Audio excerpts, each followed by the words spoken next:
Hello বন্ধুরা, BD ছাদ কৃষি চ্যানেলের পক্ষ থেকে আপনাদেরকে স্বাগতম।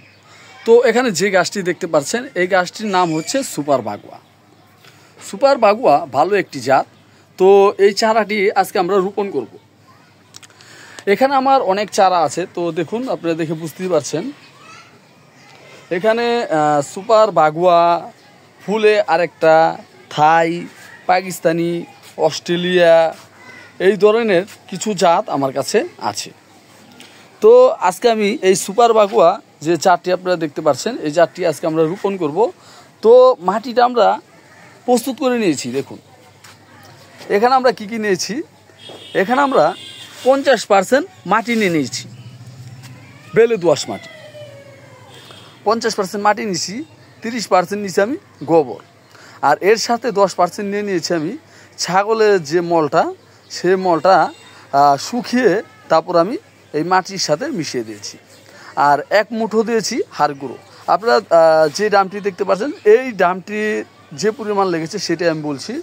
1 মুঠো দিয়েছি আমি হাড় গুঁড়ো, 1 চামচ দিয়েছি আমি ছত্রাকনাশক ম্যানসার। আপনারা এখানে রেডমিল গোল বা সাফ ফাঙ্গিসাইড যে যেটা ব্যবহার করতে পারেন, তাতে কোনো সমস্যা নেই। আর দিয়ে দিয়েছি আমি এখানে 1 চামচের মতন বোরন। এই সব কয়টি খাবার একসাথে মিশিয়ে এখানে আমি দিয়ে দিয়েছি। তো এখান থেকে কিছু মাটি আমি উঠিয়ে নিব, উঠিয়ে তারপরে এই সুপার বাগুয়া গাছটি এখন আমরা রোপণ করে দিব। তবে সুপার বাগুয়া গাছটি আপনারা দেখে বুঝতেই পারছেন যে গাছটি একটু হেলে গেছে। তো তাতে সমস্যা নেই, তার জন্য আমি একটি লাঠিরও ব্যবস্থা করে দিব, আমি আপনাদেরকে দেখাবো। এবার চলুন আমরা একটু স্কিপ করে মাটিগুলো কমিয়ে নিই। চলুন। তো দেখুন বন্ধুরা, আমরা কিছু মাটি কমিয়ে নিয়েছি, এখন আমরা এই গাছটিকে বসিয়ে দিব। তো গাছের পলিথিনটা আমরা ছিঁড়ে নিয়েছি, দেখুন। আর একটা জিনিস মনে রাখবেন, যখন আপনারা গাছটা রোপণ করবেন গাছের এই মাটিটা জানি শুকনো থাকে, এই জিনিসটা অবশ্যই আপনাদের লক্ষ্য রাখতে হবে। কারণ এই মাটিটা যদি ভিজা থাকে, যখন এই গাছটা আমরা রোপণ করব তখন কিন্তু আমরা টপের মধ্যে প্রচুর পরিমাণে পানি দিয়ে দেবো। আর যদি এটা অতিরিক্ত ভিজা থাকে তাহলে গুঁড়াগুলো পচে যাওয়ার সম্ভাবনা বেশি থাকবে। আর যদি এটা শুকনো থাকে তাহলে গাছে ঠিক মতন পানি শোষণ করতে পারে না।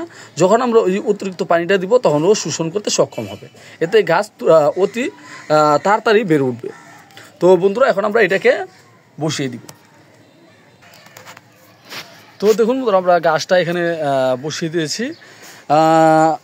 পরিপূর্ণ মাটিটা এখন আমরা দিইনি, তবে একটি লাঠি দিয়ে তারপর আমরা মাটিটা দিয়ে দিব। তো লাঠিটা আমার এখানে রেডি আছে, দেখুন। এই লাঠিটা এখানে দিয়ে তো এটাকে আমরা সুন্দরভাবে বেঁধে দিব যাতে এটা হেলে না পড়ে। তো বন্ধুরা, আমরা একটু স্কিপ করে মাটিটা এবং লাঠিটা সম্পূর্ণভাবে এখানে দিয়ে দিচ্ছি। তো দেখুন বন্ধুরা, আমরা গাছটা রোপণ করে দিয়েছি আর একটি বাঁশের সাহায্যে আমরা এটাকে বেঁধে দিয়েছি। এখন এই গাছটি সুন্দরভাবে বেড়ে উঠবে।